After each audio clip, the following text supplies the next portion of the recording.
আমার লাইফে মধুটা ছিল একটা টার্নিং পয়েন্ট।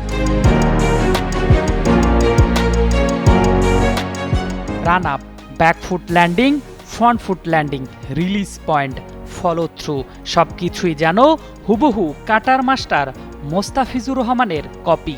একই নেটে একই ব্যাটারকেও বোলিং করছেন মোস্তাফিজ আর নেট বোলার মধু রাতুল, যাদের বোলিং করার ধরনও আবার একই। একজন বোলিং করে রীতিমতো বিশ্বখ্যাত, আরেকজনের সবে মাত্র শুরু। ৪৫ বছর ধরে কোটি মানুষের আস্থায় পাইপের বস আরএফএল পাইপ। চলুন তার আগে জেনে আসি কে এই মধু রাতুল, আর নামের সাথে মধু যুক্ত হওয়ার কারণটাই বাকি। এই মধু বিক্রি করার ফলে কিন্তু আমার নাম নিকনেম চলে আসছিল যে মধু রাতুল। কোনো জায়গায় যদি খেপ খেলতে যেতাম ট্যাপটি নিচে, তখন সবাই বলতো যে মধু রাতুল। মধুটা হচ্ছে আমার ক্রিকেটের পিছনে অনেক বড় ভূমিকা রাখছে, কারণ মধু বিক্রি করে যে টাকা আসতো এই টাকা দিয়ে হচ্ছে আমি ফ্যামিলি, আমার ক্রিকেট সবকিছু মেনটেন করতাম। আজকের নেট বোলার রাতুল যার মতো করে বোলিং করছেন, যার সাথে একই নেটে বোলিং করার সুযোগ পাচ্ছেন। একটা সময় সেই কাটার মাস্টার মোস্তাফিজের বোলিংয়ের প্রেমে পড়েই ক্রিকেটার হওয়ার স্বপ্ন বুনেছিলেন, আর যাকে আইডল মেনেই স্বপ্ন পূরণের দ্বার প্রান্তে নেট বোলার রাতুল।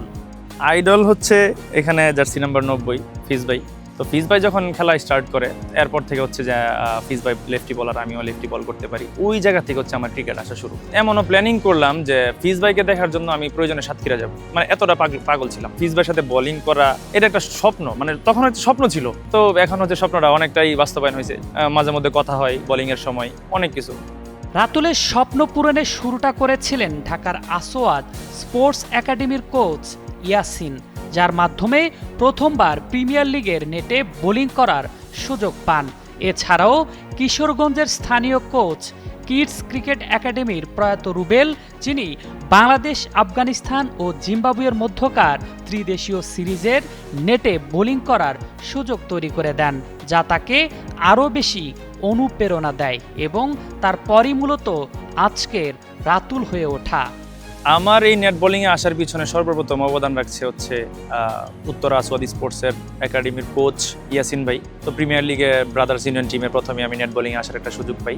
প্রিমিয়ার লিগের পর থেকে হচ্ছে যে ন্যাশনাল টিমে আসার যেই কাহিনীটা, সেটা হচ্ছে আমার কিশোরগঞ্জের কোচ রুবেল স্যার ছিলেন, উনি বর্তমানে পৃথিবীতে নাই। তো ওনার মাধ্যমে হচ্ছে আমি আফগানিস্তান টিমে প্রথম নেট বোলিং করার একটা সুযোগ পাই, উনি আমাকে নিয়ে আসছিল।